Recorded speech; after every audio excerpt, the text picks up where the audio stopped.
بسم اللہ الرحمن الرحیم۔ محترم ناظرین السلام علیکم۔ اہل سرسار کی ایک قوم جسے قوم سبا بھی کہا جاتا ہے، اللہ تعالیٰ کی بے شمار نعمتوں کے اندر زندگی گزار رہی تھی۔ یہ قوم ایک عظیم تہذیب و تمدن کی مالک تھی۔ حضرت داؤد علیہ السلام اور حضرت سلیمان علیہ السلام کی باعظمت حکومتوں کے بعد ان کی حکومت زبان زد خاص و عام تھی۔ کہا جاتا ہے کہ یہ لوگ گندم کے مغز سے آٹا پیس کر روٹیاں پکاتے تھے، لیکن اس قدر اسراف کرنے والے اور ناشکرے تھے کہ انہی روٹیوں کے ساتھ بچوں کا پاخانہ صاف کرتے تھے۔ ان آلودہ روٹیوں کو اکٹھا کرنے سے ایک پہاڑ بن گیا تھا۔ ایک صالح شخص نے وہاں سے گزرتے ہوئے ایک عورت کو دیکھا جو روٹی کے ساتھ بچے کے پاخانے کے مقام کو صاف کر رہی تھی۔ اس شخص نے عورت سے کہا، تیرے اوپر افسوس، خدا سے ڈر، کہیں ایسا نہ ہو کہ خدا تیرے اوپر اپنا غضب ڈھائے اور تجھ سے اپنی نعمت چھین لے۔ اس عورت نے جواب میں مذاق اڑایا اور مغرورانہ انداز میں کہا، جاؤ جاؤ، گویا کہ مجھے بھوک سے ڈرا رہے ہو۔ جب تک سرسار جاری ہے مجھے بھوک سے کسی قسم کا کوئی خوف نہیں ہے۔ کوئی زیادہ عرصہ نہیں گزرا تھا کہ اللہ تعالیٰ نے ہوس بازوں اور اسلاف کار لوگوں پر اپنا غضب ڈھایا۔ پانی جو کہ زندگی کی بنیاد ہے ان لوگوں سے چھین لیا تھا۔ قحط نازل ہوا، بات یہاں تک پہنچ گئی کہ ان کی ذخیرہ کی ہوئی تمام غذا ختم ہو گئی۔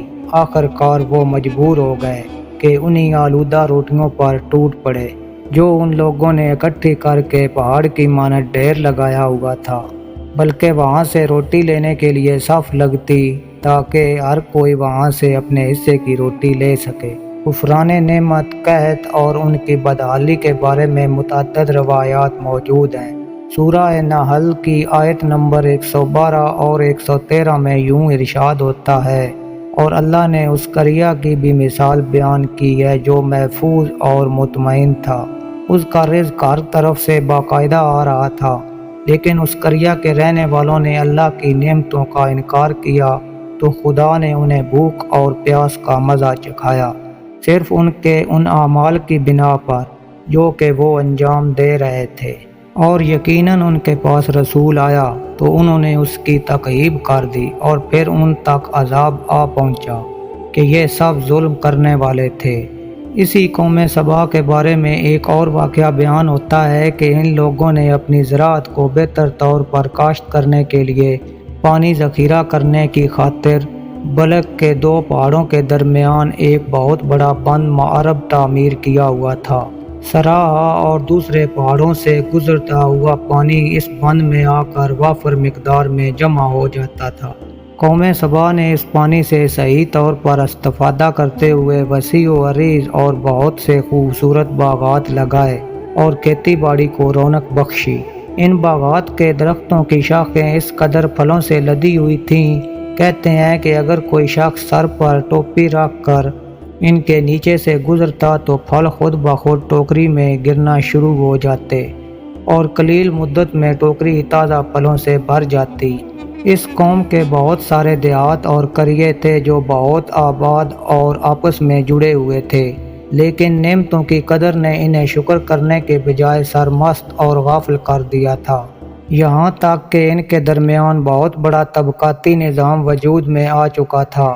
ان میں سے صاحب اقتدار لوگوں نے کمزوروں اور ضعیفوں کا خون چوسنا شروع کر رکھا تھا، یہاں تک کہ ان لوگوں نے خدا سے ایک احمقانہ التماس کیا جس کا ذکر سورہ سبا کی آیت نمبر 19 میں ملتا ہے۔ انہوں نے کہا، خدایا ہمارے سفروں کے درمیان فاصلہ زیادہ کر دے۔ انہوں نے اللہ تعالیٰ سے یہ التماس اس لیے کیا تاکہ غریبوں، بے نوا لوگ عمرہ اور ثروت مندوں کے ہمراہ سفر نہ کر سکیں۔